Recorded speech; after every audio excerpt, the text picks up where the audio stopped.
Hey, everybody. Welcome to another episode of the John Riley Project. Happy to be back with you. Top of the hour here, Friday at 1 o'clock. How you all doing? This is a podcast all about our inalienable rights of life, liberty, and the pursuit of happiness. Thanks for joining me. We got a lot in store for you today. Just to kind of give you a sampling, some of the topics that are on our list today. International news or national news. We're going to talk a little bit about Trump and Gaza. We're going to talk about America as an idea, which kind of blends into the No Kings protests that are going to be happening tomorrow. We're going to talk a little bit about some things going on in California, particularly Prop 50, which is probably one of the few things that are on our ballot right now, which is about gerrymandering. And we're going to break that down. We're going to talk a little bit about housing in California and the recently signed legislation SB79 and what that really means, for homeowners and for home buyers and renters throughout the county and throughout the state of California. We'll talk a little bit about the band Rush. They're touring again, and I want to share some of my thoughts on that. Plus a lot of Poway news. We're going to talk about the idea of a city in the country and how feasible that idea is. We've got a recall election in Poway for Councilman Tony Blaine. That's our plan, but I'm going to kick it off here with kind of an interesting question, and I'll pose this to you. I live here in Poway, California, 92064, one of the great places here to live. And San Diego County, wonderful place. We have people that visit from out of town, and you want to show them the sights of the city. And what's your list? What's your go-to list? I've compiled my own list here, and I want to share with you what the idea was, what my challenge was, and how we went about it. But before we do, I just want to let you know that we'll take your comments and questions. If you have a comment or question, just type it in the live chat on YouTube, on X, on Facebook. We'll get you involved in our community forum. So let's kick this off with this idea. Now, I have a friend of mine that I haven't seen in like 30 years, and he was coming back to San Diego. Damn, I'm old. And he and I used to work together in Sorrento Mesa back in the early 1990s, and he's from Japan. And he eventually moved back to Japan, married, has adult children, brought one of his daughters back with him. And they were here to go to the Dodger game to go to the Shohei Ohtani bobblehead night because they're big Dodger fans in Japan. And so they had a bunch of things they were doing up in LA, Hollywood and Disneyland and that sort of thing. But they came down to San Diego for a half day. And my buddy wanted to show his daughter where he used to live and where their office was. And they were going to hook up with me, and I was just going to show them around. And I had a half a day. And they got into town like about noon. We wanted to schedule a dinner where we could see a sunset. And then they could be on their way after dinner to go back up to LA and to continue on with their trip. And you're thinking, okay, I got a half a day. What can I cram into this San Diego kind of half day tourist list? And I came up with this blitz schedule, and it actually worked really well. So I'm curious to know if you've ever done such a thing. If you have people from out of town, where do you take them? If you've only got a short window of time, do you try to cram a bunch of stuff into a short amount of time? Or do you go and just go to a few spots and really kind of sink in? So here was our deal. I wanted the dinner to be at sunset in North County. So he was on his drive back to LA. And I was thinking, okay, we could do something like in Del Mar, Carlsbad, or something like that. So that means I wanted to start south. And, obviously there's a Hotel Del Coronado, a lot of other places to go. But my buddy is a baseball fan, a big baseball fan. He's Japanese, and he wants to know more about Petco Park because it wasn't here when he lived here in San Diego in the early 90s. And Yu Darvish is a player for the Padres. And so we started out by just driving by Petco Park, went through downtown, got to see that. He hadn't seen all the changes in downtown because, things have radically changed since the early 1990s. And we drove around the stadium, and, you see those banners on the skylights, and we see Yu Darvish and Manny Machado and all the big stars of the team. And that was, for them, was kind of cool. And it was fun for me to share that with them.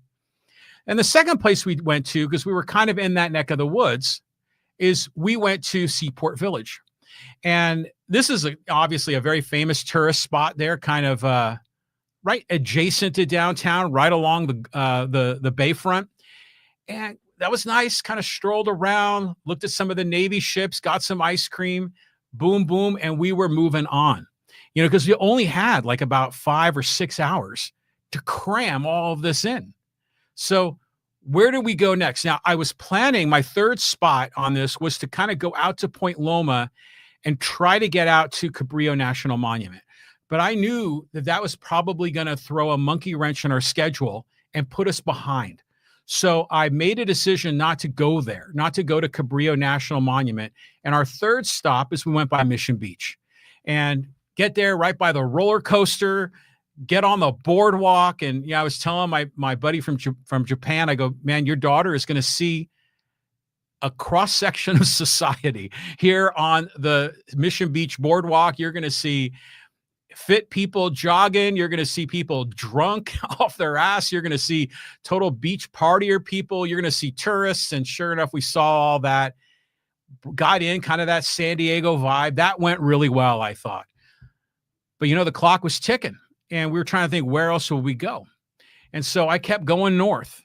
And the next stop we went to was Mount Soledad. And have you ever been to the top of Mount Soledad? I mean, what a fantastic view you could see Tijuana. You can see the not Coronado Island, but the Coronado Islands. They're legitimate islands that are part of Mexico. You can see it from there.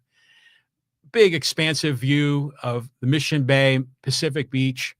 And then as you turn your sights northward, you see San Diego, the Scripps Pier. You can see Del Mar and Torrey Pines Reserve in the distance, and keep wrapping yourself around. You can see the University Town Center, Miramar Air Station. Great views from up there. It was a little bit uncomfortable, though, because I'm bringing along some Japanese folks, and this is a war memorial where a lot of World War II veterans are celebrated, but fortunately, that didn't become a discussion topic while we were there. So we went to Mount Soledad, and then from there, kind of rolled down the hill and went to La Jolla Cove. And we parked there, right? That if you kind of come in off Mount Soledad, and then you take Torrey Pines, was it Boulevard or Torrey Pines Road, and then peel off like on Prospect. And then you go down that steep, almost cobblestone road to get near La Jolla Cove. You pass the clam where people jump off the cliff.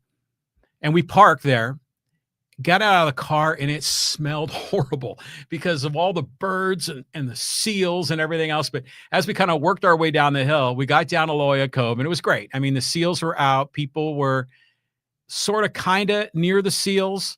But, it's kind of like, going to the zoo to a degree, but it's all natural. Got to, walk along that pathway along the border or along the coastline of La Jolla Cove, worked our way over to Children's Pool. There weren't a lot of sea lions out there. They were all hanging out at La Jolla Cove. But that I thought was a great place to kind of get a really good San Diego vibe, And again, this is a blitzkrieg. I mean, we were just stopping at only a few places and the clock's ticking. And, I told my buddy he wanted to see sunset, and sunset was at 7:00. So I made dinner reservations at 6:45. I'll tell you where in a minute, but the clock was ticking. And so I had to make sure I got through all these places, driving, navigating traffic. And we went to La Jolla Cove, and our next spot, we were thinking, where would we go? Well, we went up the hill, drove past UCSD, and then we stopped at the Torrey Pines Reserve, which I always think is a great place. I mean, just those magnificent cliffs, and it's just the sand, the color of the sand and the cliffs, I think is really special.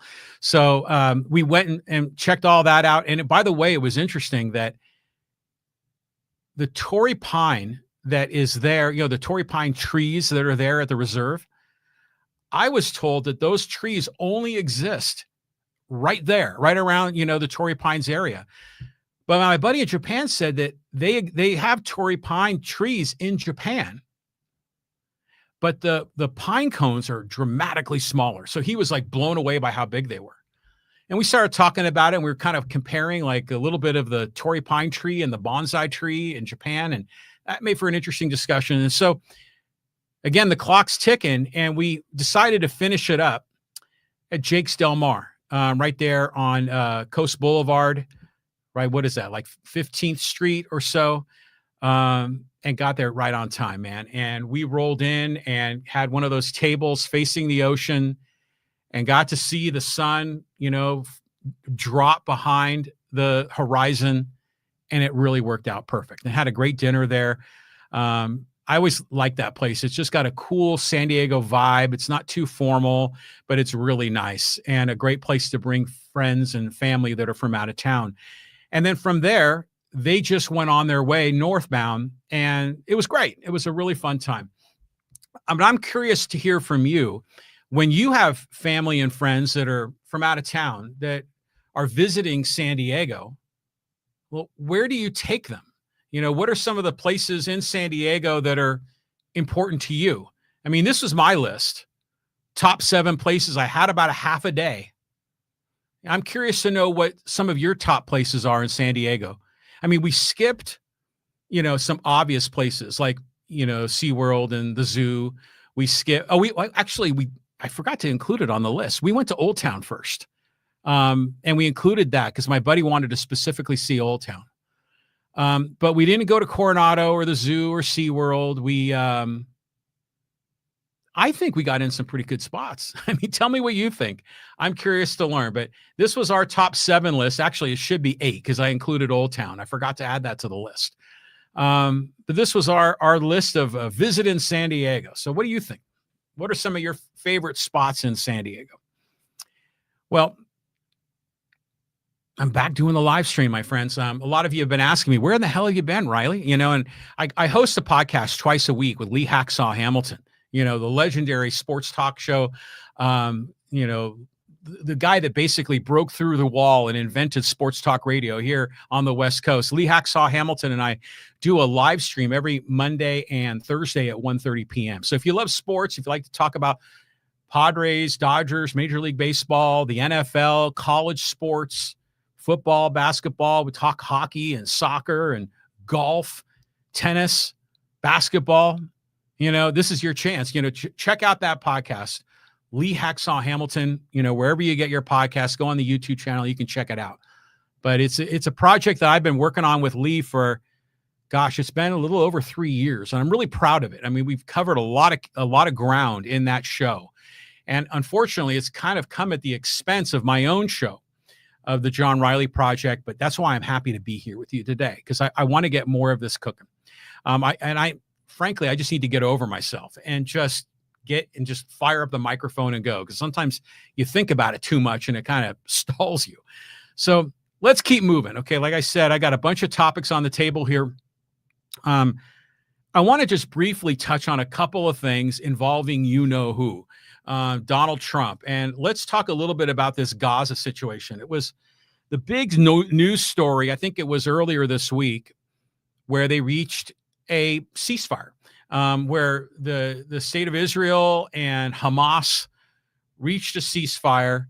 They released the hostages, and Trump was, instrumental in making this happen. And he was letting everybody know that he was instrumental in making this happen. He said, he was like a peacock, and, kind of the big presentations. They had a lot of world leaders that were there. That was cool.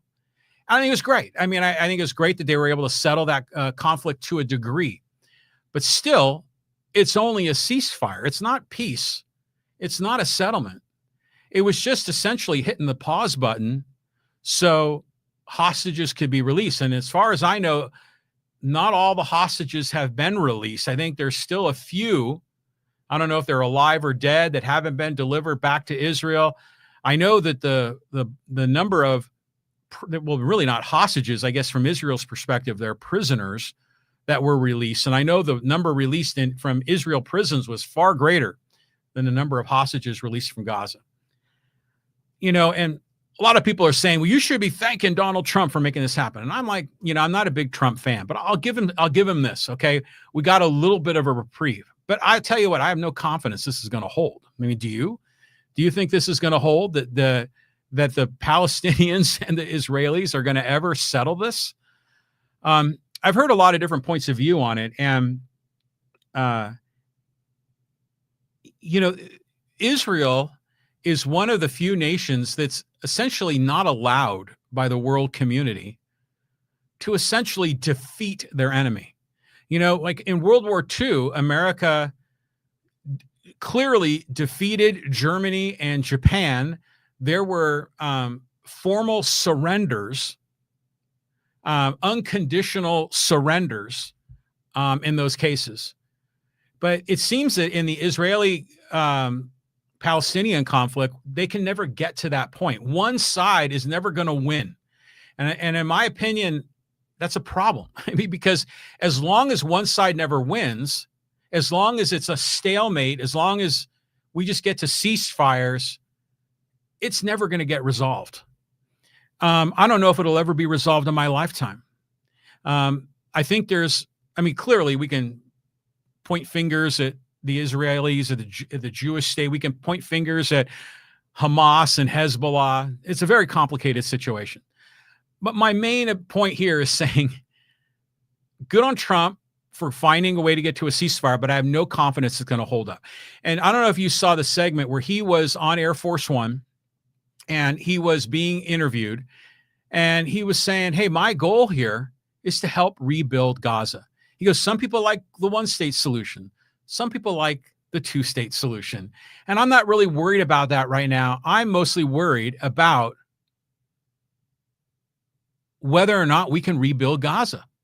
And so it just strikes me. It's kind of like when Gaza was first, being essentially bulldozed or carpet bombed. We saw Trump come out and talk about transforming Gaza into a Mediterranean paradise, into this luxury beach resorts, and really looking at this as a real estate opportunity. And I think he's still looking at it that way. I think that from his point of view, I'm not really even sure if he cares which side wins, just as long as he's able to profit off the opportunity. We'll see where this goes. But I was watching the news on the whole Gaza thing, and I just kept thinking, is he really celebrating internally? Is this for him a ceasefire, or is this really a real estate deal? And I think we're going to find out a lot more. And Ed Franklin on the live stream. Ed, good to see you. Ed has been encouraging me to get back in front of the camera and the microphone. And he says, hey, we always see sports. We want to see John Riley. Well, thank you. Thank you very much, Ed. And by the way, Ed Franklin hosts his own No Limits podcast. Great dude. Ed and I have been guests on each other's shows. So be sure to check out Ed Franklin. He talks a lot about family issues because he's a parent of 8. He's got like 3 million grandchildren, it seems. And he talks a lot about really good topics about being better, motivation, and overcoming a lot of the struggles that you have in life. So check out Ed Franklin. And Ed, thanks for your support. I appreciate you. Okay, let's go on to this next topic. And this is another Trump issue. And there's a lot of tentacles to this story. The headline here is America blood and soil, or is America an idea? And this is a really big point, I think, that needs to be explored. So we got the No Kings protests that are going to be tomorrow, which are going to be nationwide. I've even heard they're going to be worldwide, not just necessarily objecting to Trump, but objecting to kings everywhere. That sounds great. I mean, obviously America was founded on breaking away from a king, on a nation that was of the people, by the people, for the people, that wasn't one authoritarian in the big chair that was making all of the decisions. So this is what No Kings is about. But I often wonder why in our society we don't get a real clear understanding amongst all of us on a common understanding of what America truly represents. Because to some people, America is a democracy. And I think the No Kings people are representing that. To other people, America is blood and soil. And what I mean by that is that America is defined by its boundaries, by its borders. and you've got to be an American, that you've got to be a heritage American that has lived here, that has had family, multiple generations here. And that's what makes you an American. For some of those people, they think Christianity is part of what makes you an American. And that's this whole blood and soil idea of, your Americanism is defined by your race, your geography, your nation, and the internals of your borders. But that's wrong too. I mean, ultimately, America is an idea.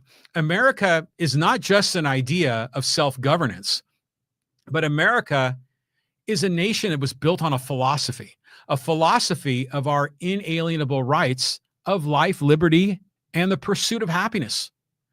And this is a place where not only do we not have to live under the thumb of a king or a dictator or some autocrat, but more importantly is that we're free to live our own life according to our own values. And this is an idea that I think my friends on the left and my friends on the right often fail to fully understand. I mean, my friends on the right are the ones that are a lot of them are the blood and soil types that want border walls and stricter immigration, and they want to deport all the people that aren't citizens or aren't here legally. But they've lost sight of the idea of what America represents, a nation of freedom, a nation where immigrants come to America to seek opportunity and improve their lot in life for not only themselves, but for their family. That's how our ancestors came to America. But it's also a place where we are free to start businesses and to build families and to pursue our interests without having to constantly ask for permission or to get, society to agree with us in order to do what we want to do. It was a place where we could live independently, live free. And this is something that I think a lot of people lose sight of, because our friends on the left are often they want to mandate that America have very strict rules, that we can't make our own decisions in life, that still government officials, whether it's in the form of forgiving student loans or it's in the form of national health care, they want the government to be in control and have a lot of tentacles connected to our life, kind of dictating the boundaries of how we should be able to live our life and how free innocent people can be. It's a shame that we don't have a common understanding of this. And I blame our school system for this. I think our education system needs a massive rehaul, kind of a revolution in education, so people just can finally get it. But tomorrow, there's going to be all the No Kings protests. Keep an eye on it. Keep an eye on the messaging. Are you going to see people waving American flags? I hope so. A lot of these immigration protests, we saw people waving foreign flags, which I thought was crazy. I mean, if we're going to celebrate America, we need to be waving American flags. But are our No Kings protesters simply anti-Trump, or are they pro-America? And I think those are two very different perspectives. And so I think we're going to hear a lot more about this as we go. This is, frankly, the idea of America as a land where we can live to be free, where we are free to live our life according to our own values, to pursue our happiness, is fundamentally what my podcast is all about. I mean, it's about our rights of life, liberty, and the pursuit of happiness. So keep an eye on the signs at the No Kings protest. I'm interested to see if there's any messaging that's consistent with the thought of America as an idea. And we're going to find out more about that. Okay, let's keep moving on. And now I want to talk a little bit about the issue of gerrymandering. Okay, and this is the big bill that's on the ballot here in California. Gavin Newsom and the Democrats are pushing it, and they're urging everybody to vote yes on Prop 50. Okay, let's break down what this is really all about. First of all, it all started because in Texas, the Republicans there have decided they're going to redraw the lines. And it's customary for the lines to be redrawn after each census. So in the year, 2030 or 2031 would probably be the scheduled time when they would re-optimize the boundaries. But, this is a process where in most places, the politicians are the ones that are deciding where the lines are drawn, not the people. And so you effectively have politicians choosing their voters rather than the other way around, voters choosing politicians. Gerrymandering, in my opinion, is a very immoral concept. And we had Arnold Schwarzenegger as our governor here in California, and say what you will about that guy, but he got one thing right, okay? And that was that there was an independent commission that was going to redraw the lines for all of the congressional boundaries in the state. And to me, this made a lot of sense. And it had some improvements, because I remember prior to Schwarzenegger, incumbents were winning at an astronomical level. Or to put it a better way, districts were so solid red or solid blue, it was extraordinarily rare to ever see them flip. And so that was the thrust of it was one of Schwarzenegger's, I think, 4 big policies that he proposed, particularly in his campaign, was to have the independently drawn commissions. Well, Texas is redrawing their districts, so more Republicans are going to be elected to the House of Representatives from Texas. And Gavin Newsom and the Democrats are looking for a fight with Trump. They're looking for an opportunity to fight back. And they said, okay, we're going to fight fire with fire.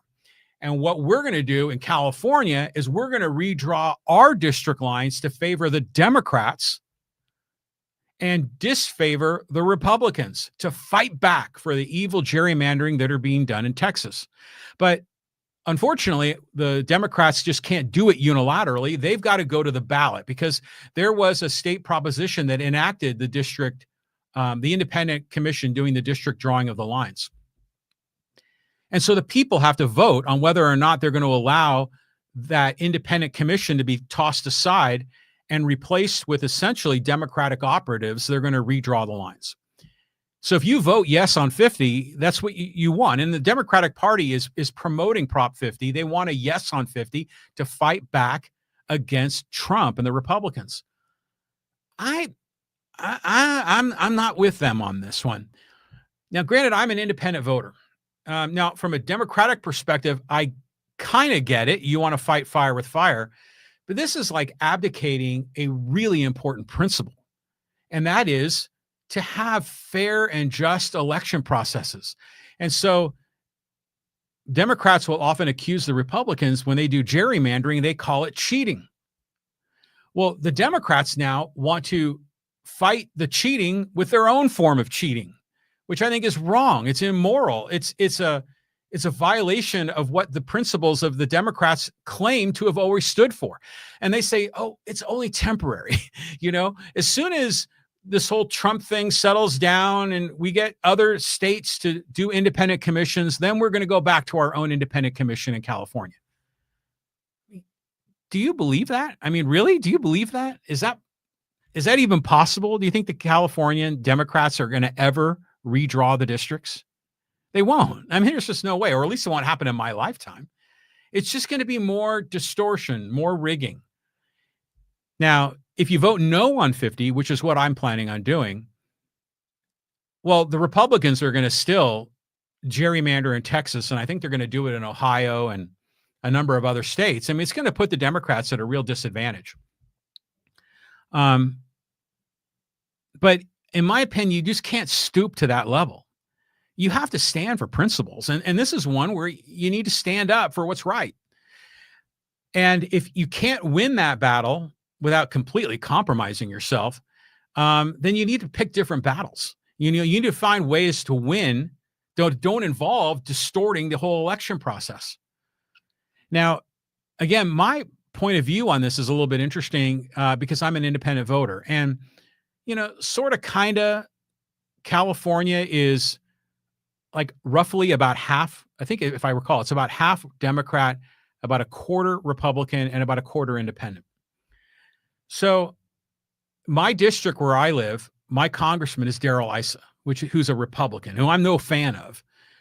But my district is likely one of those 5 or 6 districts that are going to be targeted by the Democratic Party to likely flip and make it a blue district. And I used to be in a blue district before. Scott Peters used to be our congressional representative. because I live here in Poway, California. And then they redrew the lines, right after the census in 2020. And, Poway kind of got reconfigured with all of East County, probably to the satisfaction of Padres Twitter, which is a whole other fun rabbit hole we could go down if you want to go there. But at any rate, I don't think the Democrats, lose sight of the fact that there are a lot of independent voters that would want independent districts, districts that are drawn by independent commissions. And by the way, are there any districts that are going to be drawn in such a way to give independent or third-party candidates an advantage? Well, obviously the answer is no. They're going to redraw the lines not to create opportunities for independents. They're going to redraw the lines to rig it so Democrats win more elections in the state of California. Again, I find this fundamentally wrong. The Democrats are pushing for this agenda. The Democrats want to fight back against Trump. And I hear you. I'm not a Trump fan at all. But you got to pick your battles. And this to me is one that is going to damage the Democratic brand further. The Democratic brand is already suffering right now. I think this is going to harm them further as we go. Because then you ask yourself, well, what do you stand for? Well, they just stand as being more anti-Trump than really standing for positive values, like in this case, independently drawn jurisdictions. So we'll have a chance to vote for this on the ballot. Tell me what you think about it. Gerrymandering, in my opinion, is just an immoral policy. I don't know how in the hell people of reasonable and rational minds would vote yes on this, other than thinking in partisan terms, blue versus red. Okay, let's keep moving on. A lot going on here. I've got to talk about housing. We're going to talk about some Poway stuff here. I got Poway news to share with you. We're going to talk about one of my favorite bands, Rush, they're touring again, which I think is worthy of comment. So there's a lot going on here. So I just want to give you a couple of other pieces of info. If you want to learn more about this podcast, the John Riley Project, go to my website, johnrileyproject.com. There you can gain access to all of our episodes. You can sign up on our mailing list. In fact, you can go to Connect with Johnny and get information there, to connect on social media to get on our mailing list. But you can go to connectwithjohnny.com or to johnrileyproject.com to get more details. And you'll notice here that I've got another microphone here. And so often I will have guests. So if you are interested in being a guest on the show, or someone that would like to be a guest, then please reach out to me on my website. And or you can go on my Twitter. On my X handle is at John Riley Poway. If you go there, you can just drop me a DM and I'll hear from you. Okay, let's keep moving. Kind of blitzing through this. Let's talk a little bit about housing and SB79. Now, this is kind of wonky, but I'll walk you through it. And this is huge news. This is a huge deal in the state of California that was recently passed in Sacramento by the legislatures and signed into law by Gavin Newsom. Okay. And what this meant is that many localities have zoning regulations that prevent housing from being built or prevent certain types of housing from being built. We've got a lot of that going on here in my hometown of Poway. But, some places they won't allow multifamily or apartment buildings, or they're going to have a height limit on apartment buildings, or they don't want so much density in certain areas, because we have a lot of what I'll call them NIMBYs, not in my backyard, that don't want any significant changes in their community. They just want to leave everything as it is. They want their cul-de-sac and their single family home with their front yard and backyard. And they don't want any more traffic, and they don't want any more kids in the schools, and they don't want more crowds at their shopping center. They just want to keep it where it is because they bought there at that time, and they don't want it to change. There's a lot of NIMBYism that has been implemented in local zoning regulations that prevent this kind of housing from being built. And in other cases, it creates kind of a corrupting influence where city councils now have the opportunity to vote in some cases to make changes to zoning regulations, zoning laws. And that invites a lot of quid pro quo, a lot of money and campaign funding from development interests and other special interests to incentivize politicians at the city council level, and even in some cases, the school district levels, to allow more construction. It's a corrupting influence, in my opinion. And meanwhile, we have a housing crisis in the state of California. I mean, you look around. I mean, housing is just uber expensive. It's starting to kind of soften a little, but only after we've gone through this really high peak in pricing.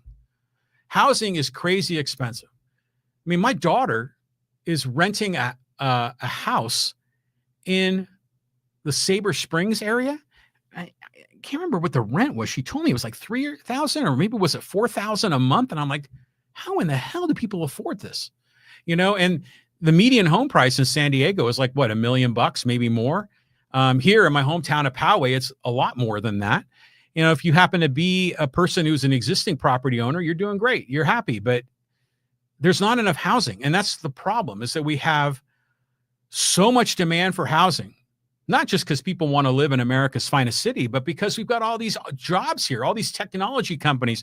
Apple and Amazon and HP have all set up big operations here. We got, naval bases. We've got Qualcomm. We've got all the biotech up in Torrey Pines. I mean, and plus all the traditional manufacturing and distribution businesses and the retail and everything else. Business is booming.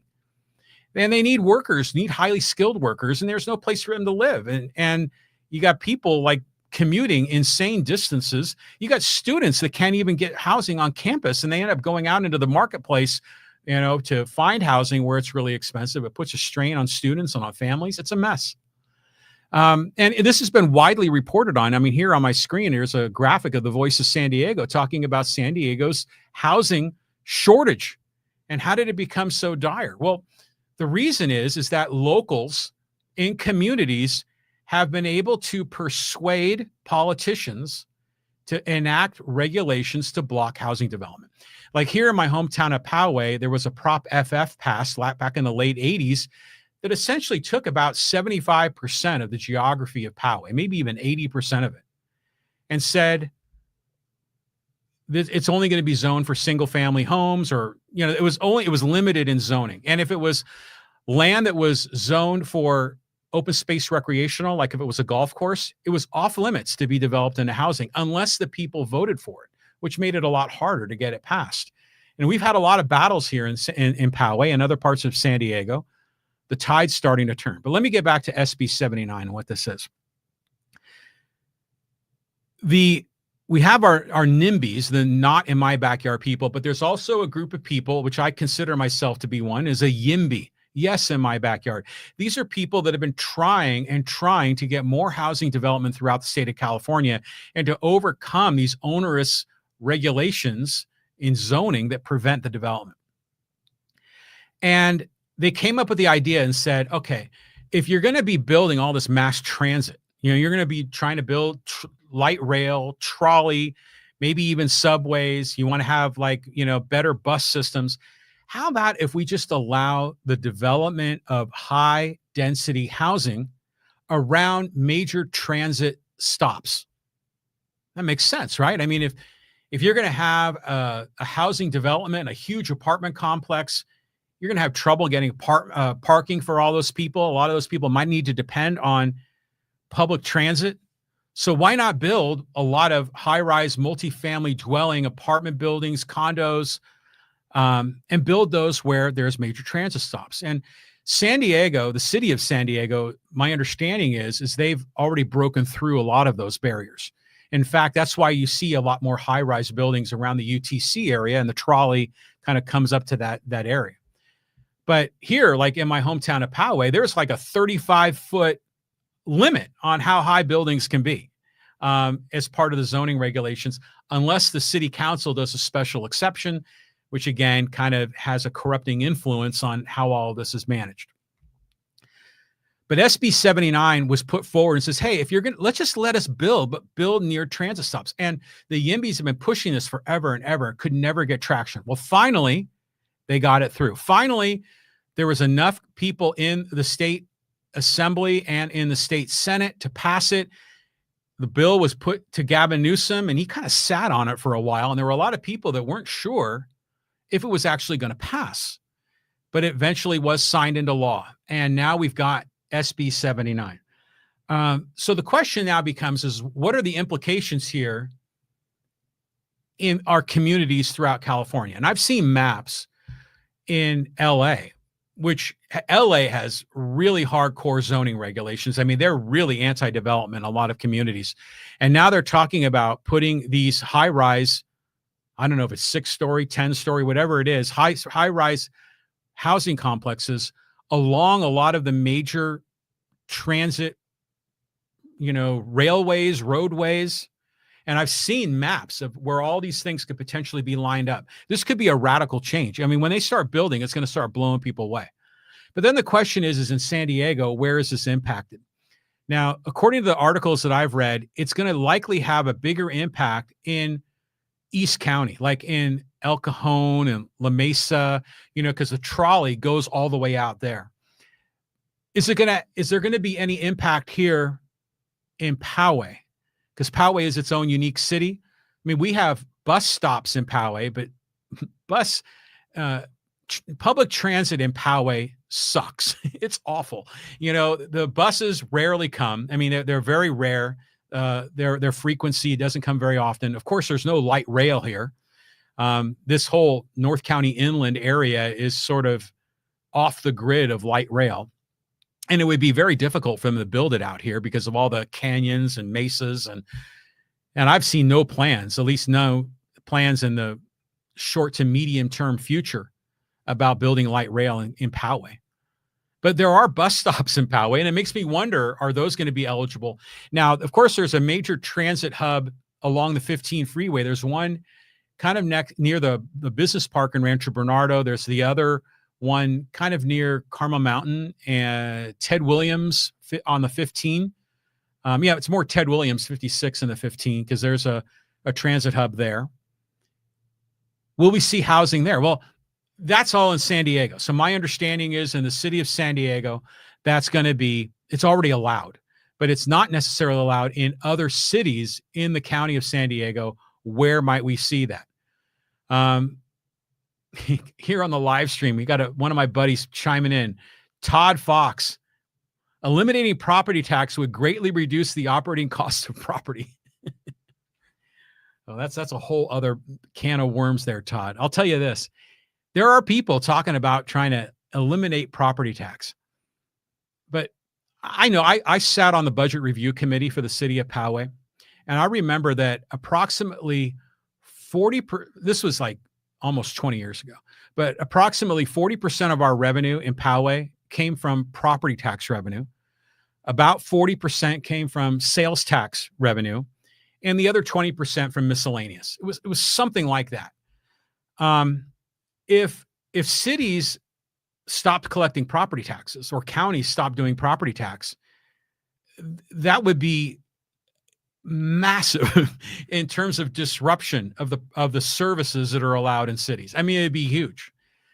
Should property taxes be eliminated? I mean, it does suck that you have to pay property tax on your home every single year.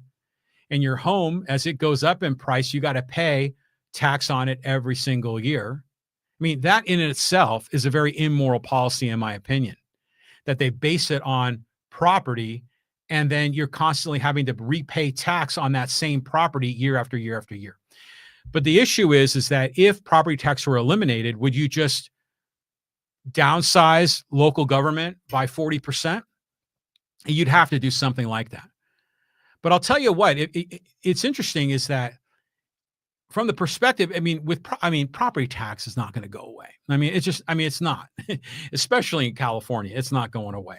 It's a pipe dream. Maybe the DeSantis in Florida, maybe they'll do it, but it's not going to happen here. But imagine, if you will, though, that if the YIMBYs win out and we get more housing development in communities throughout California, that's going to, from the city's point of view, is going to monetize a lot more property at higher values, because things that are, let's say, empty lots or golf courses that want to be transformed into housing, where the property tax revenue from those pieces of property were relatively modest. Once those are improved and made productive, and now you suddenly have 1,000 people living in that spot, or whatever the number is, 500 condominiums or 500 apartments in a high rise. That's going to make that land a lot more profitable from the city's point of view, because it's going to generate a lot more property tax. But here in California, we have Prop 13 on property tax. There are some people in California that want to end Prop 13, that want to allow property tax rates to go much higher than what is it now? It's like 1%. And your property can maybe go up, I think, as much as 2% per year in assessed value.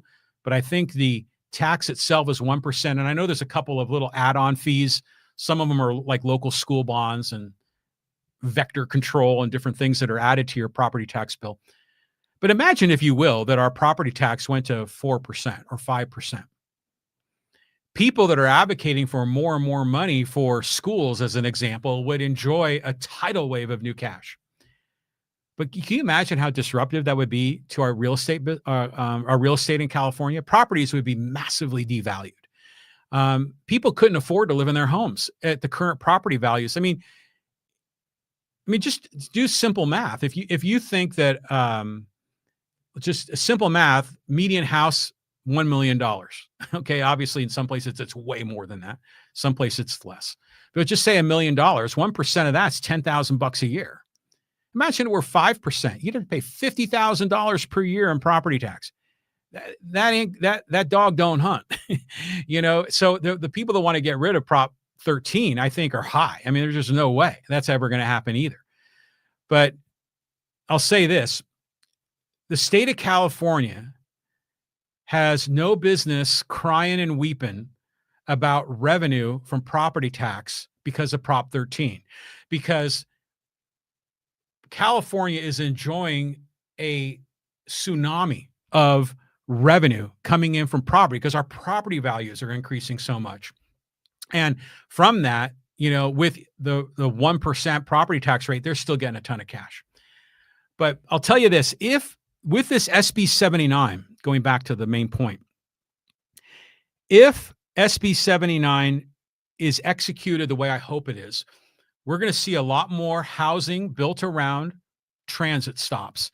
We're going to see more high-rise housing, essentially building vertical rather than horizontal, because you can't really go much more horizontal anymore in Southern California unless you're prepared to go out to the desert or up into the mountains. As we build more housing, what's going to happen? Housing prices are going to begin to relax, and housing prices are going to start to become more reasonable, not just for buyers, but also for renters.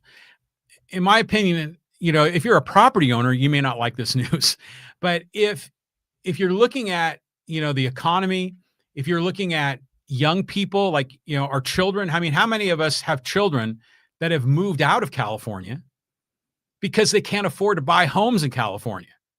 I mean, one of my two children lives in Texas, and I'm sure we can cite a lot of other examples of that.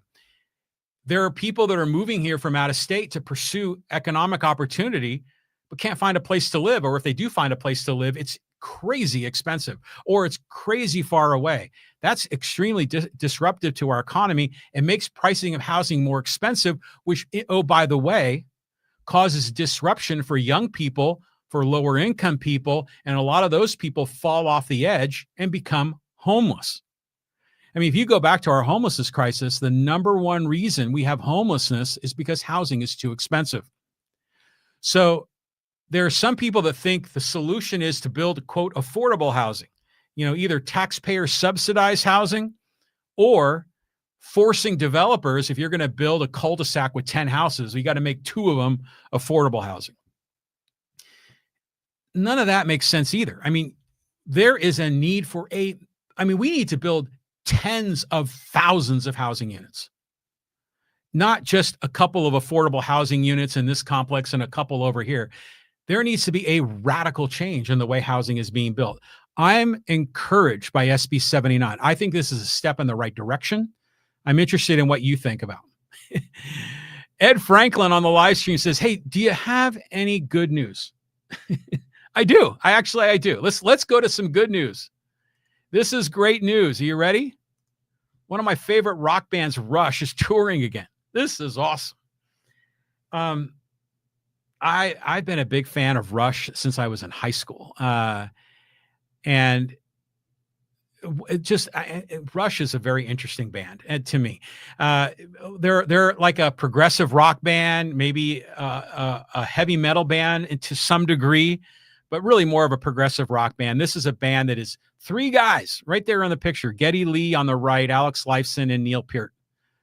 Neil Peart passed away about what was it? I don't know, maybe 5 or 6 years ago. Neil Peart was widely considered one of the best drummers in rock and roll history, maybe even in music history. He was a savant. I mean, and he was the lyricist of this band, and the band had just really complex lyrics that you would never hear. I mean, most rock bands, have songs about, getting drunk and hooking up with girls and all that. And these guys would talk about deeply philosophical topics. The song "The Trees" is one of my favorites by Rush, where it talks a little bit kind of about income inequality, which we talk about in our podcast. And their take on it was that the way we reduce income inequality is that we make everyone smaller, because in the song "The Trees," there were tall trees that were blocking all the light, and the smaller trees felt oppressed, and they demanded that they get equal light. And then by providing everyone equal light, they took a hatchet, axe, and saw and cut them all down. Really interesting lyrics that have come from Neil Peart. There's a lot of Ayn Rand influence, objectivism influence, particularly in their songs in the 1970s. I had a chance to finally go see him in 2013 at the San Diego Sports Arena. And what an incredible show. I mean, Neil was alive then. I had a great time. Well, they're back now. And it was interesting because when Neil passed away, everyone assumed, oh, well, they could never tour again. I mean, it's like Led Zeppelin losing John Bonham. It will never be Rush. And it was Neil Peart was so revered that it was almost like you couldn't possibly put a different drummer into that chair. It would be sacrilegious if you did that. Well, the story is that Alex and Geddy were at the tribute show for Taylor Hawkins. Remember, he was the drummer for the Foo Fighters that committed suicide. And they had this big concert. I don't know if it was either in the LA Forum or up at the crypto.com center. And they invited Alex and Geddy, and they jammed on stage with all these other, uber all-star musicians and had a great time. And I still follow a lot of Geddy and Alex's content online, and they're just really good guys. I mean, they're sweet guys. They're kind of nerdy guys. Gene Simmons from Kiss would often talk about how in the early days, Rush was one of their opening bands. And, the guys from Kiss were all like hooking up with girls and drinking whiskey, and they go into the hotel room where the three Rush guys were, and they'd be in there kind of reading books or, just kind of in their own peaceful solitude or working on other sorts of projects. They were nerds to a large degree, but magnificent artists. And I know I just kind of felt a certain kinship with them. Because of their nerddom, because I love their music and the progressive rock, because of the Ayn Rand objectivism influence, and because they were just such outstanding musicians, particularly Neil Peart. Well, things have finally changed. They've got a new drummer, and her name is Anika Gilles.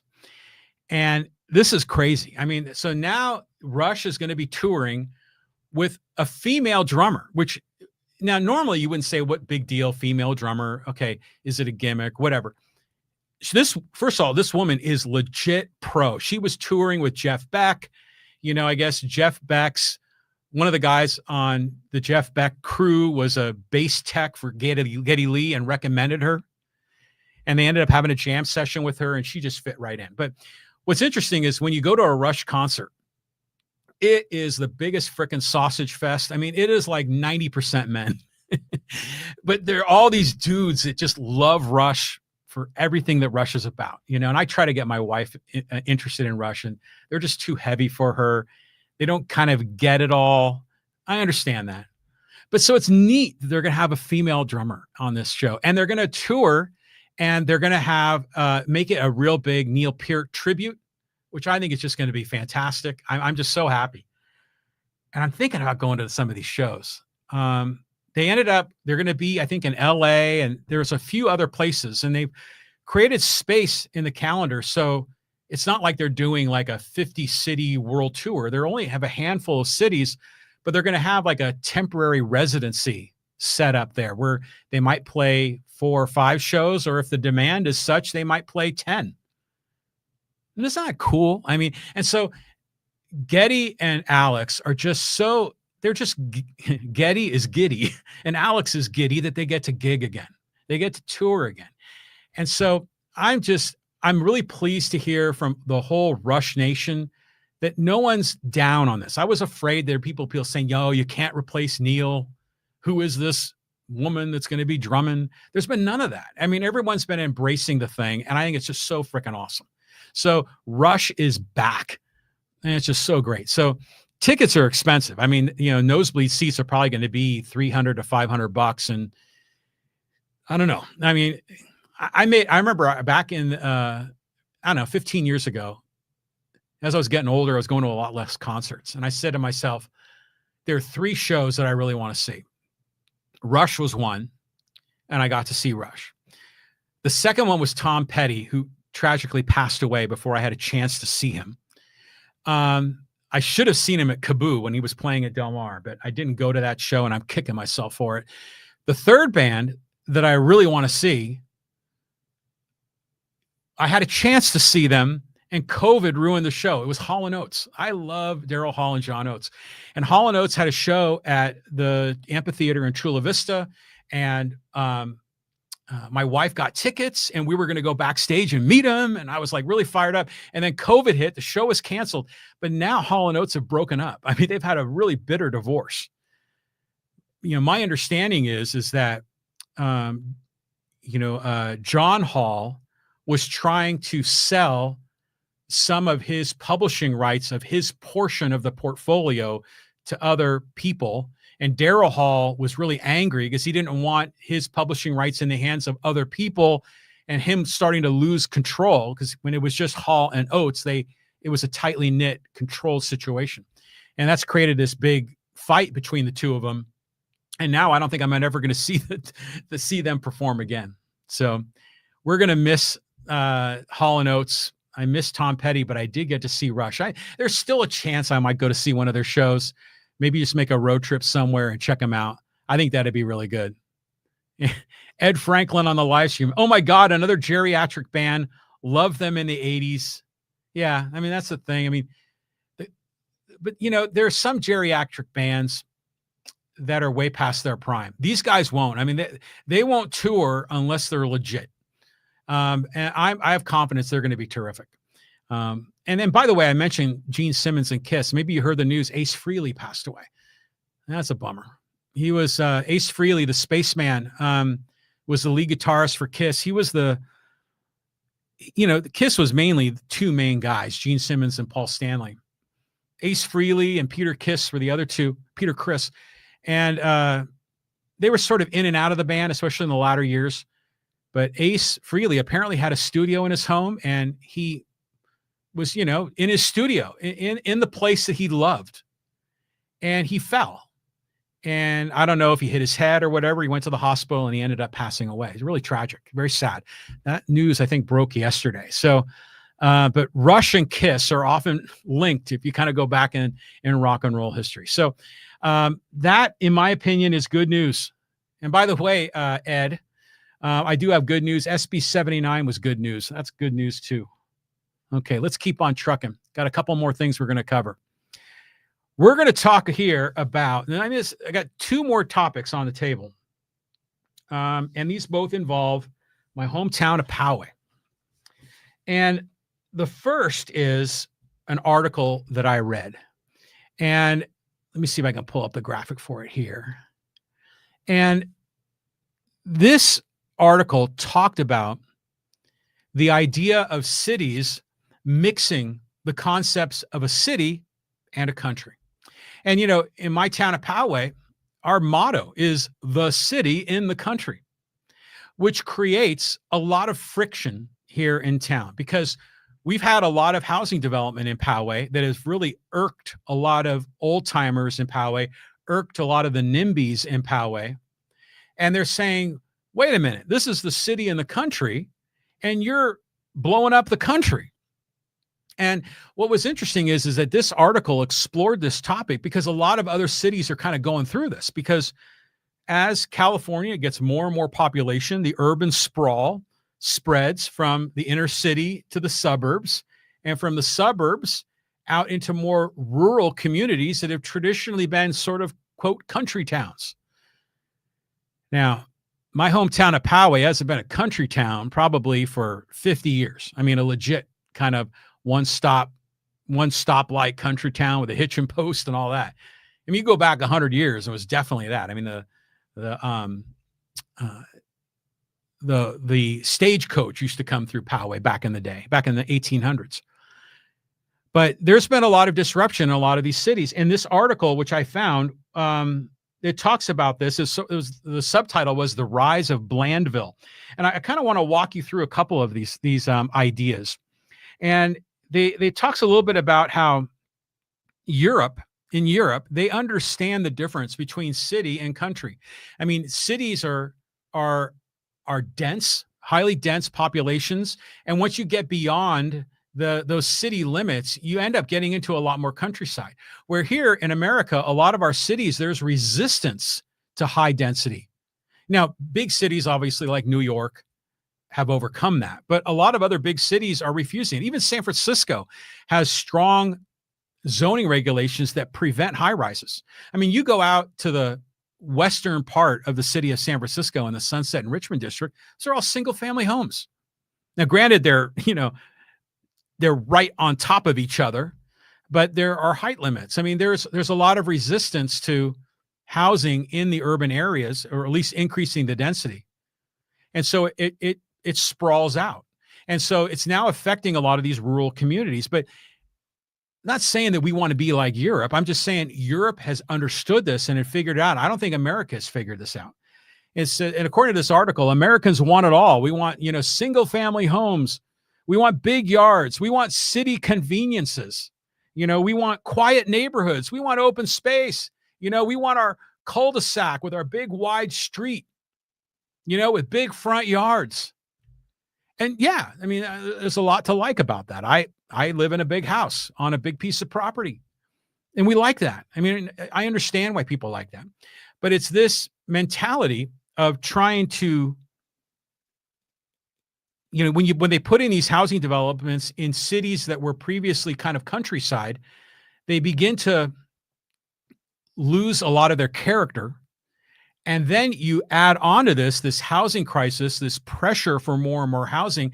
It creates so much disruption and friction in a lot of different communities. But yeah, in America, we want it all. I mean, we want suburbs. We want to have shopping centers that are convenient to us, and we want no traffic on our drive to that shopping center. We want to have cities that have robust infrastructure for sewage and water and roads and a great recreational park system. Okay, but you're going to need people in those cities to fund a lot of this, going back to property taxes, to fund a lot of that, to make it happen. And so a lot of these cities are getting squeezed financially, and also the character of their cities are changing dramatically. And so what we're getting in here in California is that we're getting, let me pull up the right slide here. We're getting, these big wide roads. I mean, I look at Poway Road here in my hometown. It's just turned into a cluster. We're getting big box stores, giant parking lots, too much traffic, cities that are just completely not walkable. We hear a lot about that in some of these communities. We want a walkable city. We want to be able to walk out of our house and walk down the street to a restaurant or a coffee shop. Or, we want to be able to not have to drive all the time, not be dependent on cars all the time. Some people think that means we need to have mass transit, but other people think we just need to make it walkable In other words, to integrate a lot of this. But zoning typically prevents that. Zoning sets it up where certain areas, it's just single family homes. And you're not allowed to put a corner market or a little restaurant in those single family home neighborhoods. It's illegal, against the law. And the only way you can get there is if you take, a reasonably long bike ride, probably not going to walk, or you're going to get in your car and drive. So we're ending up with like this obliteration of the country. And the cities, when I say city, I mean, an incorporated municipality. These cities now are having these identity crises. And I think Poway is one of those cities. Are we a city, or are we a country town? Or are we part of the suburbia of greater San Diego County? In my opinion, this is a suburban town. This is a suburban town where people raise families. There's a huge percentage of single family homes. There's apartments, but not that many. This is where there's good schools and little league and softball and soccer. And, there's community festivals, and it's like a strong suburban city. But when your motto is the city and the country, it creates, what's the right word for it? It creates a disconnect amongst the people in the community. Well, how come we're not a country, and why are you building more housing if we're a country? So it creates a lot of this conflict. So you end up with this sort of blend of urban and rural. And according to this article, soulless, sprawling, overly wide streets, a dead downtown, huge setbacks, car dependent, and underutilized parks. Oh my God. I read that and I was like screaming. I was go, that is Poway. I mean, because like for example, like that picture right there on my screen it looks like Claremont Mesa Boulevard in San Diego, but it looks like kind of like a bigger version of Poway Road. In our community, when they are building more and more housing, one of the big complaints amongst the NIMBYs in town is that they need to be set back off the street. We need setbacks, which means is that the buildings can't be built right up to the sidewalk. You need to have like the building to be built like, 100 feet or 200 feet back from the sidewalk, because that not only provides an area for parking for all the people that are going to be driving to that retail center or housing complex, but it also doesn't block the view. So we can see the hills. And we're seeing that here in Poway, this demand for more and more setbacks. But what it ends up doing is it ends up killing the idea of any sort of a walkable situation. I mean, have you ever tried to walk in like here, we'll actually just walk down Poway Road or walk down Claremont Mesa Boulevard or walk on Balboa Boulevard in San Diego? You have to travel so far, and most of your time is you're just walking past parking lots. It's like massively inefficient use of land. But these cities have these strict zoning laws that prevent high density housing, they say they want a walkable community. They say they want a nice downtown. But if you look at sort of Main Street USA, like in your typical American city, like thinking about Mayberry RFD, their hardware store and grocery store are right on the sidewalk. Communities in San Diego, new communities in San Diego, like San Elijo Hills, which is sort of near Escondido and San Marcos, they built retail stores right up against the sidewalk with housing above it. And they made it like that little downtown there, kind of nice. Not so heavily car dependent, but that is resisted. So you end up with these cities. They're not vibrant. They're not charming. They lose all their character. And then you have this idea of stroads. And this article was just unbelievable. I was reading it and I was like, God, this is so Poway. I'll include a link in the show notes when I kind of officially post all of this content on the YouTube channel and on Facebook and everywhere else. But check this out. This is one of the graphs that was in the article. And this idea of what are called stroads. And this is a merger of what should be a street and what should be a road. Now, if you can see in the smaller pictures, the one on the bottom left, is a street. It's like one lane each direction. Okay, there might be housing there. There might be some diagonal parking. The speed limit is probably going to be like 25, maybe 35, but probably 25 miles an hour. That's a street.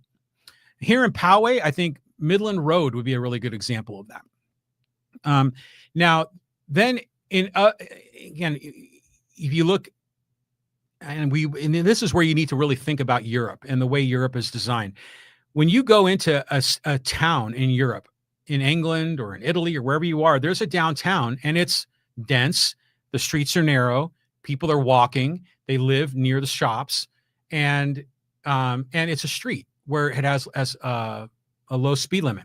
But then once you get out of town, then there are roads, like the picture in the bottom right of that graphic, that are just wide open, and where you can just haul ass and go 55, 60 miles an hour and get from one city to the next city.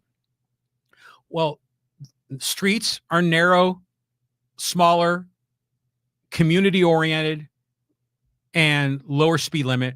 Roads are like not freeways, but close.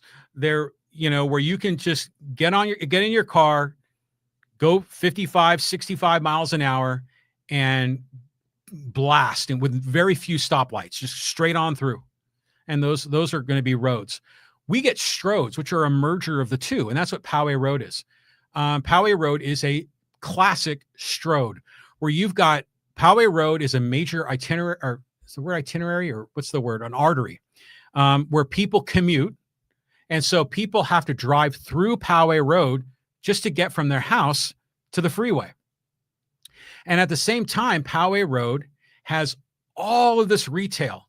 And all of that retail requires big parking lots with stoplights and left turn lights and everything else. So people that need a road to get out of town to the freeway and get on the road to get to work have to drive through this massive cluster of retail and stoplights and that whole mess. And so you get traffic, frustration, and congestion. And that's what we get with a stroad. And this article spoke to this in great detail. Meanwhile, you get, like I said earlier, you get cities that have all of this open, unused space that is used, frankly, very poorly, all of this land. And you don't have the opportunity to have restaurants or coffee shops. And here's a picture. I mean, this looks very European, but right there, you have a coffee shop in a residential neighborhood with a nice patio, an umbrella. People can have lunch. They can socialize. I mean, like from my house, if I were to walk to a restaurant, I'd probably have to walk about 3/4 of a mile. It's probably the closest one. If I were to walk to a coffee shop, it's at least a mile, maybe a mile and a half, completely unwalkable. But they don't allow this kind of construction in most suburban communities because they're strictly for single family homes, or God forbid, some apartments, but not enough of this. Now, Poway Road is trying to address this. Poway Road is trying to build a sort of kind of walkable community in between Community Road and Carriage Road. And we've seen a lot of the housing development. We haven't seen a lot of the retail fill in the gaps. There's space that's allocated for it, but not a whole lot of companies that are going in. I'm hopeful that they will. And then it would be, in my opinion, if I were the master planner of the city, I would make Poway Road, particularly that area between Carriage and Community, narrow, 25 miles an hour. I make it a street and redirect a lot of the traffic from Poway Road to the north along Espola or on Twin Peaks, and or on the southern border of Poway, just get on Scripps Poway Parkway and blast westbound out to the 15 freeway there. They could do it even if there's an off-ramp off of Scripps Poway Parkway that can connect to the Garden Road community, but is really only for emergency vehicles. There's an opportunity to kind of develop that and make it so the people that are on the eastern end of Poway Road have a way to escape to get on a road without having to drive through the gauntlet of what Poway Road is. But here in our city, we're dealing with all these things the article talked about: minimum parking requirements for retail, big unfilled lots, height limits. Um, I mean, God, I remember back in the 90s. I was helping out a guy that I knew that owned a bar in Poway. It was called JD's. And I was playing music a lot, and our band played there, and he was trying to get more business, and I helped him out.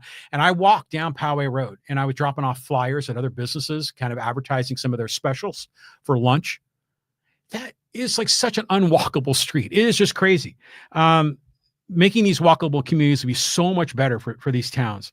So I'm going to include a link to this, but it was just a remarkable article. And here's a picture of a European city where you can see it's highly dense, and it's kind of got its own boundaries. And then beyond that, it's country. So they essentially have like urban or semi-urban areas and then country without this sort of hybrid of cities in the country, which create a lot of this conflict. So this article is fascinating to me. I know that the, what do they call them? Strong Towns is an organization around America that are trying to address some of these urban planning issues in communities around the United States. This is a topic they'd love to sink their teeth into. So I just thought I'd share it with you. And by the way, I think the city of Poway should change its motto. It's the city in the country just doesn't fit. It's like some throwback to old ideas in Poway, the history of Poway. It feels good, but it is an inaccurate description of what Poway is today.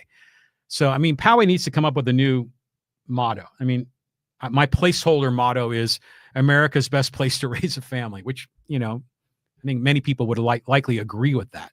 But it's a mess. I mean, and we've got a mess going on in a lot of other communities around California. SB79, which I talked about earlier, is going to radically transform a lot of suburban areas that are along light rail or main bus lines.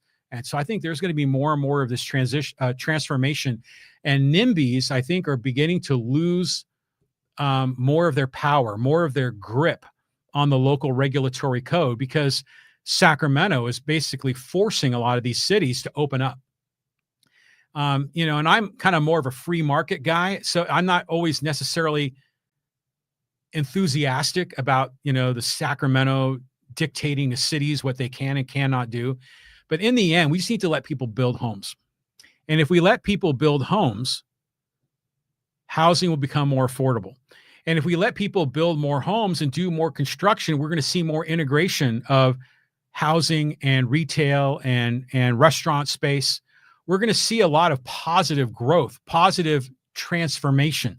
But there still is too much resistance to new ideas. And it's frustrating. And it's not just frustrating for people that live in these communities. It's frustrating for young people who can't afford a place to live. It's frustrating for people that move to the community that want to work in a reasonably high-paying job as an engineer, in some of these high-tech businesses, but they can't find a place to live because everything is so insane expensive and there's so few places that are available to live. So this is a huge topic. We can go in a lot of different directions, but I shared my thoughts and a lot of tangents on that. I want to get to one final thing here in Poway. And we're going to bring up, who, Tony Blaine. Okay, Tony Blaine. We're having a recall election in Poway. And Tony Blaine is the target of this recall. Tony Blaine is the city council representative for District 2, which is North Poway, kind of the Green Valley and the farm, but also East Poway, kind of east of Espola, east of Poway High School, sort of kind of that. Tony Blaine was elected in the last election. What would that be? Was it the 2024 election? I think, yeah. I think he's only been in office for like about a year or so. And he's been extremely disruptive. And he's been, trying to do quid pro quo arrangements. You support me on this and I'll support you on that, which really are violations of the law, the Brown Act and how city council members are allowed to behave. And so, allegedly. And so, there has been a group here in Poway that is largely aligned with Mayor Steve Voss. that have implemented a recall effort on Tony Blaine, and they were successful on getting it on the ballot. There's been numerous recall elections here in Poway, or recall efforts in Poway, that for one reason or another never got enough signatures. Well, this one did. And so now Tony Blaine is now going to be on the ballot again a year after he was elected. And I'm very curious to see how this whole thing rolls out. I am, generally speaking, well, first of all, I don't live in District 2. I live in District 3, so I can't vote on this. I'm a big fan of recalls. I like recalls just to keep politicians on their toes, because politicians want to stay in office. They want to be reelected, for any number of reasons, to the power to make transformational change in a city, or maybe the power to block change. In other cases, they want to be a servant to the community. Maybe they like the celebrity status of it. Maybe they have aspirations to move on to higher and higher political offices. And the one thing that they don't want to do is lose an election. And so that's why I think recalls are an important part of the democratic process. There were recall efforts on Gavin Newsom. And of course, the Democrats didn't like it. They thought that recall effort was unfair and was just mean-spirited. And I'm like, no way, man, bring it on. Bring on the recalls, and give the voters a chance to vote on it again. We're going to get a recall here. The question is he going to lose his opportunity? Is he going to survive? My hunch is he will not survive this.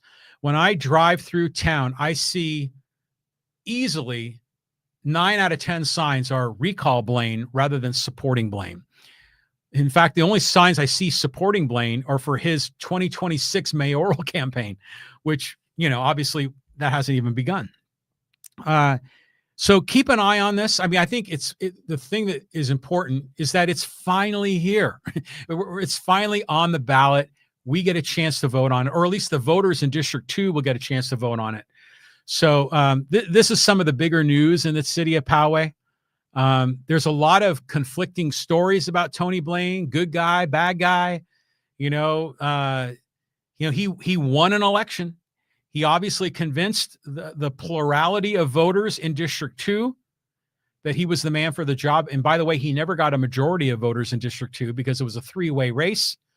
So it was a three-way split. I think he only ended up with like a sort of kind of like 39%, if I recall, definitely not over 50%. So even in the district election, when he was elected, over half the people voted against him.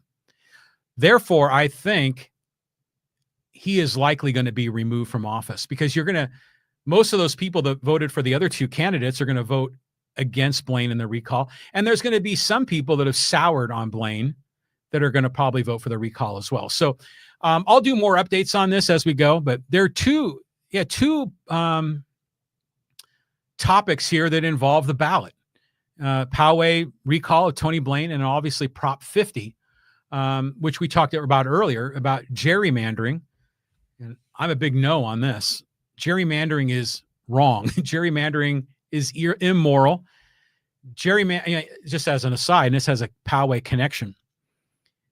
In 2018, our cities in California were threatened by lawsuits to implement district elections.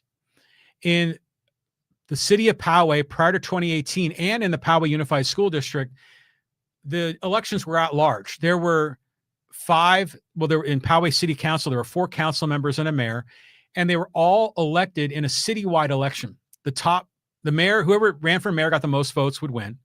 And then of the people running for city council, the top 4 would be elected. But it really was never 4. They were kind of staggered into offsetted 4-year terms. But the top 1 or 2 vote getters would obviously get elected. And then for the Poway School District, it was the same sort of thing. Then they implemented these new rules. They implemented districts into the city council and the school board. I know this was done not just in Poway, but throughout the state. And who got to decide where to draw the lines? Well, of course, the politicians were the ones that got to decide. And I remember in Poway Unified, and I had run for Poway Unified school board in 2014. So I was really a lot more connected to what was going on at that time in 2018. And at that time, they had, if I remember correctly, there 4 of the 5 school board members lived within a 1-mile radius. So put a pin in the map 1 mile out. So essentially a 2-mile diameter. 4 of the 5 school board members, because it was an at-large election, lived in that circle in a school district that was 10 miles wide and 10 miles high. So essentially 100 square miles of a school district, roughly. And 4 of the 5 council members lived in a circle with a 1-mile radius. So how do you think they drew the lines? Well, they took that 1-mile radius circle and they split it into 3, which essentially protected 3 of those city council members. And they positioned the one school board member. They took the one school board member who was Charlie Sellers, who was the one that was probably the most disruptive on the board, the one that the board majority liked the least. They drew up a district to put him in the same district with TJ Zane, who was the former executive director of the Republican Party, who had a huge political machine behind him that would largely eliminate Charlie Sellers and have that 3-vote majority, who at that time was O'Connor Radcliffe, who's still on the board, Darsh Patel, who's now a state assembly member, and Zane would maintain their 3 out of 5 majority rule of that school board. The bottom line is, is that gerrymandering happens in the local elections too. It's not just a congressional thing, not just the Republicans in Texas, not just Gavin Newsom and the Democrats trying to do Prop 50 in California. It happens at the local election. And in our hometown of Poway, the politicians also drew the lines for the 4 city council districts. And there's a lot of debate on how those lines were drawn, and were they drawn for political purposes to protect certain council members? Well, I think the answer is obviously yes. So I'm a big fan of going back to independently drawn districts. So we've covered 2 topics that involve your ballot. Prop 50, which is going to be available to all people in California. And then if you happen to live in District 2 in Poway, there's going to be the recall election for Tony Blaine. Okay. Okay. Hey, that was fun. Hour and a half, just sharing my thoughts on a variety of issues. What did we cover? We talked about San Diego tourism. We talked about Donald Trump and the Gaza ceasefire. We talked about Donald Trump, no kings, and America. Is it an idea or is it blood and soil? We kind of talked about that. We talked about Prop 50 and gerrymandering. We talked about SB79, which is putting high-density housing near transit stops in California and the impact that we can feel here in San Diego County. We talked about the band Rush, and they're touring again, which I think is just a wonderful story. We talked about the conflict of having a city in the country and how you generally get neither, and you get this Blandville of wide streets and huge parking lots and inefficient use of city resources, inefficient use of land, and ugly traffic jams. And Poway is going through that. And then we talked about the recall election of Tony Blaine in Poway. So if you stuck with me for all of this podcast, thank you. I appreciate your support. Hey, if you want to learn more, you go to my website, johnrileyproject.com. All of our episodes are there. If you want to make a donation to this podcast, to financially support it, we'd love to have your donations. Of course, it's all voluntary. There's a donate button in our menu structure up there, so feel free to do that if you're so inclined. Join our mailing list. You can get there on the johnrileyproject.com website, or just go to connectwithjohnny.com, and there you can find all of my social media connects. We can connect on social media, follow each other, and get on our mailing list for more updates. My goal is to get back in a rhythm of doing my podcast once a week. I'm doing twice a week with Lee Hacksaw Hamilton for sports, and that is a thrill. I mean, for me, it's so fun, and I enjoy doing it, and it's a guy that I listened to on the radio forever, just a guy that I always enjoyed, and now we do the podcast together, and it's awesome. And so I'm going to keep doing that twice a week. but I want to try to do John Riley Project once a week. And, you know, I appreciate all of you that have reached out to me. Ed Franklin, you know, Bernie, a lot of other people have reached out to me and said, hey, are you going to do more podcasts? You know, they like the coverage of local topics. They like the coverage of someone that isn't necessarily red or blue, Republican, Democrat, like an independent voice, a free thinker that has different opinions on a lot of these topics. You know, so it's important to talk about these things. And there's a lot of disruption going on in our nation, in our state, and even in our local cities. There's a lot to talk about. So I invite you to join me. If you want to be a guest, or you know someone that you like to recommend as a guest, go to my website and make that recommendation. Send me a DM on my X handle is John Riley Poway. That's a great place to catch me. I'm always on Twitter. You can follow me there. And thanks again for joining us. So this concludes, this is the episode 345 of the John Riley Project. We'll be back at you hopefully next week, hopefully on Wednesdays, if I can make this work. So keep cheering me on if you can. Keep poking me, and that will be helpful to make sure that I get going and keep this thing rolling. Thanks for everyone for joining us, friends, and have a great day.